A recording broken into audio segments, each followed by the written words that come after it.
Welcome to our single origin mead tasting. So today we're going to be running you through one of our very special collections. We've got 3 bottles of our finest single origin meads. Yeah, so this is probably, well, it's hard to say the most exciting of what we do, but this is definitely like the most exciting thing of what we do. So well, this and the other collections, I guess. Yeah. You know, let's not pick a favourite child. Everything we do is incredible in its own manner. Yeah. Some are more incredible than others, speaking of which. This is pretty special, isn't it? So this is the concept of terroir and honey, I guess we would say. And this is what we'll try and get through in this one. So each of these bottles come through from a specific place. Yeah, so the first 2 that we're going to go through are London-based, and then the last one is an English heather coming up from the north of England there. Yeah. So the idea of this is to kind of see how the environment impacts the flavour of the mead in the most basic of senses. So, you know, wine will have it where it's the, it's the biodiversity, it's the soil, it's the climate, it's the weather generally. Yeah. So it all influences the final product. And with bees, with honey, you got the same sort of thing. So the bees will sort of take all those sort of environmental factors into their production of honey themselves. So different flora to weather conditions when they can go out. That impacts as well on, you know, what flowers have been flowering as well. So that'll clear up some of the flora. They only go within 3 miles of 2 or 3 miles. Roughly 3 miles. Roughly 3 miles from the hive. So then you get a really compact sort of like you do in a single paddock wine. Yeah. So should we start off with the honey or should we start off with the mead? So worth saying that these ship with the honeys that they're made from. So again, you can get that kind of story from bee to bottle of all the flavours you're getting in the honey, and then hopefully you'll taste it in the mead as well. So when we've done the 3 tastings, I really like the idea of going mead, honey, palate cleanse, mead, honey. Just because honey is quite sugary and it is quite a shock to the palate. So you really want to make sure that you give your palate time to adjust to your tasting. Otherwise, you're going to be quite overwhelmed. Overwhelmed with the honey itself. Brilliant. So worth saying, if you're doing this along with us at home, have a pause. We're going to obviously taste through the 3 in about 15, 20 minutes. Yeah, so set up your little area like we've got set up. Get your honeys out, get your glasses, and chill your meads as well. Yeah. Every one of them except for the heather. The heather I suggest you can do either way. Room temperature, I wouldn't go warm or just a little bit below room temperature. And there is also 2 methods of drinking the heather. Whether it's rolled or whether you can see how we're going to do it, which is to allow those. We'll get to that. We'll get there. So we'll start off with the. So have you pause? Have you pause? We'll start off with the Lee Bridge Road. Let's do it. Oh, it's always good when I can open the bottle. Yeah. So tell us about this, Will. Where's Lee Bridge Road? So Lee Bridge Road is in. We had this argument last time. I'm going to say northwest London. East London. Northeast London. It's definitely not west. That's where the argument come from. Is my geography. My directionality. Yeah, so it's just up from. I think it's just up from. Anyway, it's in London. Yeah, it's on the way. It's just past Tottenham. Yes. Yeah, where we got to. It's just on the a little bit up past Stratford as well. So you kind of. Yeah, we'll look at it on a map one day. That's it. So if you type in Lee Bridge, it's Allier, Brige, Road. Yeah. So. It's worth mentioning as well that we ferment these in a very similar method, every one of them except for the heather. So you're kind of going to be getting a few familiar sort of characteristics go across. The idea of that is not allowing fermentation techniques to influence the final flavour, so it's a lot more about how the honey pushes the character through. Classic science experiment, only changing one variable. That's it. That's what we love to do.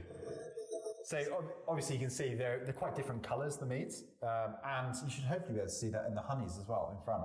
So this one's very light. It's almost, a little bit chalky potentially. Yeah. A little chalky. It's still opaque.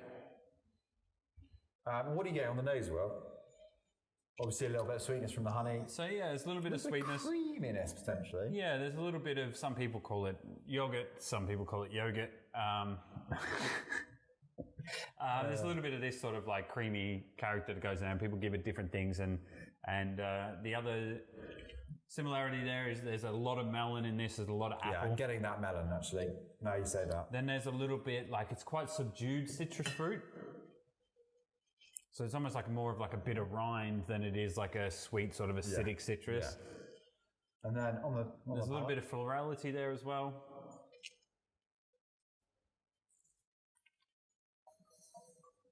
Oh, that's beautiful, isn't it? So it's sweet, but not too sweet. So it's just enough, like, obviously we've said this before, but when we're fermenting honey, you kind of want to know that there's some honey in it, right? Yeah, and it's one of the aspects of mead that really differentiates itself from a lot of other products is the ability to use the sweetness level to sort of give it a little bit more character. When you go on something like wine, you're not necessarily looking to have a big round sweet body. Though, this is not sweet, it still allows that there to be a part of the characteristic. On the palate as well, you'll get a whole lot of acid. So that's a byproduct of fermentation, as well as honey is quite acidic on its own. Yeah. So that helps balance out that sweetness as well. And that's lovely. It's 7.5%. Very easygoing, but complex enough that you can get stuck into it and have a think about it. There's a nice little. It's almost like a herby sort of bitterness in there as well. Yeah, there's something else, isn't there, coming through? And then it sort of finishes up quite clean as well. It doesn't finish up sweet, doesn't finish up acidic. It's quite neutral. Yeah, and it kind of leaves you wanting a little bit more afterwards. And the Liebridge Road is one of the honeys that we use for our vintage range as well. Yeah. And it's got this beautiful floral and herbaceous quality to it as well. So when we move into tasting the honey, Tom, you're kind of going to see a little bit of what's inside the bottle come from the honey.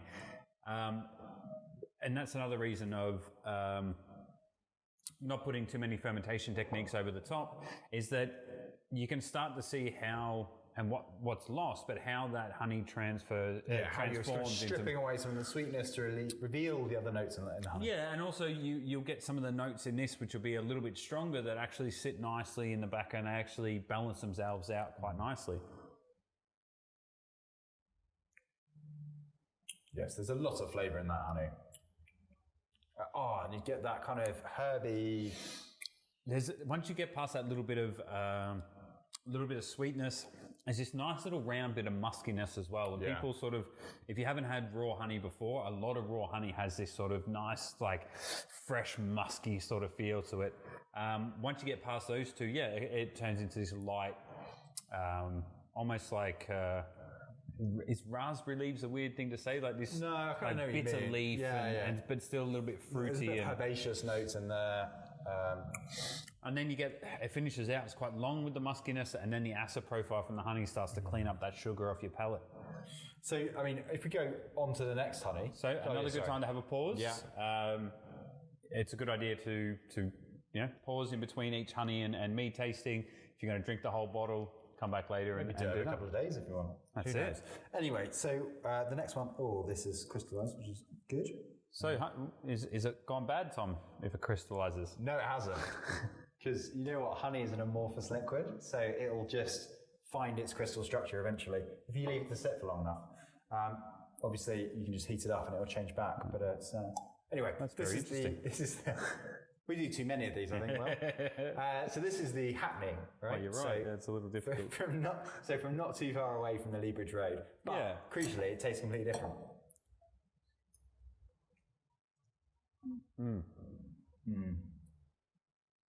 This is a lot creamier. A lot richer. Yeah. The muskiness is not as big on this honey. Yeah, it's whole mouth feeling. It kind of reminds me of like borage, where it's that sort of sweet and thick and almost vanilla-y sort of honey. It is a bit vanilla-y. That's definitely what I'm going from there. And then a little bit less complicated, I would say, than the Liebridge. Yeah, there's less defined in there. I think maybe the sweetness is more forward so that it kind of obscures some of the other flavours. Yeah, and we'll see. The best thing about this is I know what the Hackney tastes like. So the Hackney, because of that honey, we bumped up the ABV to about 9%. So we really wanted to just give that some texture and some structure to stick to. Give it a little bit longer in the. So this will be a little bit drier than the Liebridge Road. No, it should have about the same residual sweetness. Right, so we just use more honey. Use more honey just to bump up that alcohol, just to give it a little bit more character. So it smells drier, is what I would say. Is this my Hackney? That's your Hackney, yeah. It smells a bit drier. Because the alcohol will do that. So alcohol is essentially an acid. Yes, a weak acid. A weak acid, but we won't judge it by that. So that'll help also balance out that sugar. So with the acid profile that we create through fermentation as well, plus a higher ABV, will give the perception of less sweetness. Yes. So on the nose. On the nose, you're getting a little bit more alcohol. You're still getting that nice apple-y, peary sort of characteristic, and that comes from our house yeast that's which we've fermented all of these with at one stage or another. And it is drier on the palate. And it's a bit more warming because of the alcohol. So that's the first thing I'm getting. So wait till that settles down. Probably have another sip and it'll open. Yeah, especially we've just come from the honey as well. That'll also really drive that. Your taste buds are a little bit more acclimatized to the sugar. So now you're getting a little bit more of everything else too. So that is nice. Take another 2-3 sips and just allow your palate to readjust, and they'll open back up.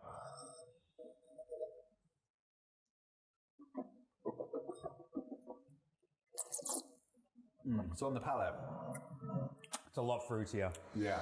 It's less I know we try not to talk in colours all the time, but it's less dark green. Love talking about colours. It's less of that sort of herbaceous forest floor More sort of brown. depth. I'd say browner.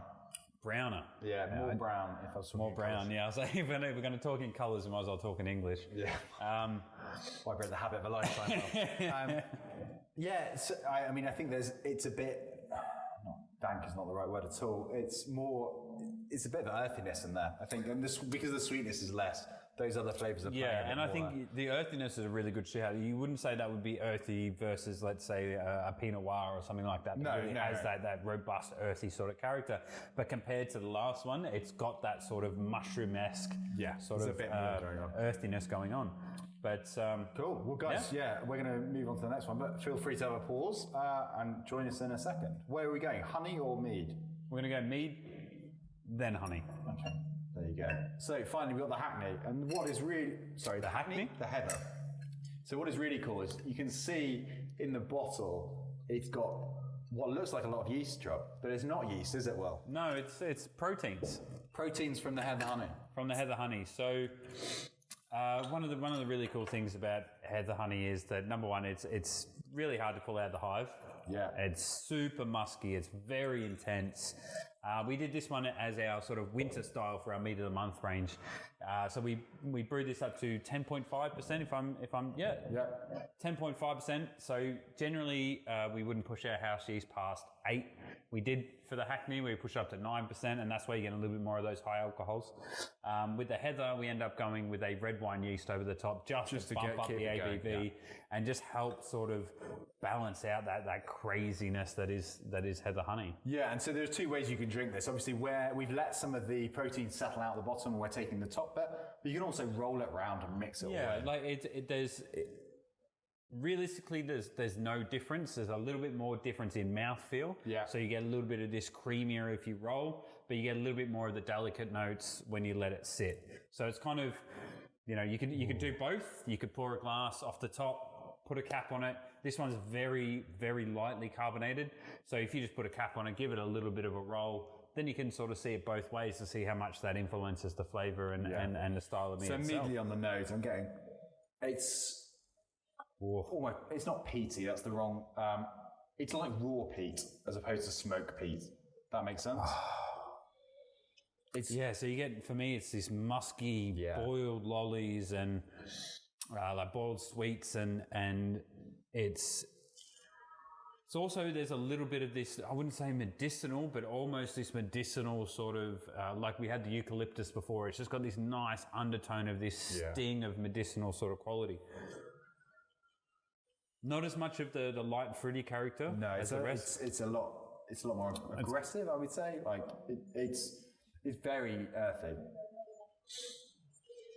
And you're picking up a lot more of the alcohol in the nose. Yeah. A little bit different sort of yeast character. It's a little bit more bready than the others, which get a little bit more sort of yogurty.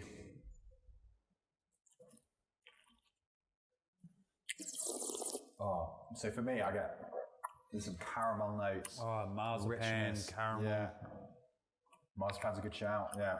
And then it's got this almost like orange peel sort of bitterness to it. So on the nose it smells medicinal. On the palate it's almost like a bitter herb or an orange peel. As it tastes dry at the end, right? Yeah. You don't get that lingering sweetness. So this one, sorry, the Libra Drode, there is a bit of sweetness that you can carry. This one, at the end, you're like, oh no, that was dry. But at the start, it's butterscotch as well. So there's a little bit of butterscotch in there for me as well. Oh, I mean, that's really complex. There's a lot going on in there. The coolest thing about this is you get a little bit like when you we'll get to the honey in a second. When you get to the Hackney honey or the Liebridge honey, sorry, it's got this nice muskiness to it, but that doesn't carry through in the mead. It's kind of lost when we started to ferment that out. With the heather, there's so much muskiness to the honey that it's come through nicely in the body of the mead as well. This is definitely one of my favorites. Yeah, it's cool. It's cool.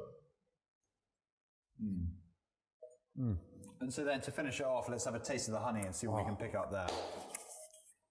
So again, it's a much darker honey, isn't it? Yeah, and this is, I tell this story quite a lot, but this is the only time as a mead maker I've come home and my partner's turned around and gone, you have to shower. You smell like honey. Like you, not even smell, you stink like honey. It was so powerful and so intense. Well, it's not spicy, that's not the right, but there's something that just gets your tongue going. And that's that medicinal quality, isn't it? Almost, not like clove numbing. It's not like clove, but it's it's got almost that sort of spiced sort of feel to it, where it's sort of a little bit cinnamony. It's got a little bit of this little bit of clove underneath, and that's that really dark, like hedgerow sort of feeling to it as well. It's beautiful honey. Anyway, guys, hopefully you've enjoyed that tasting at home.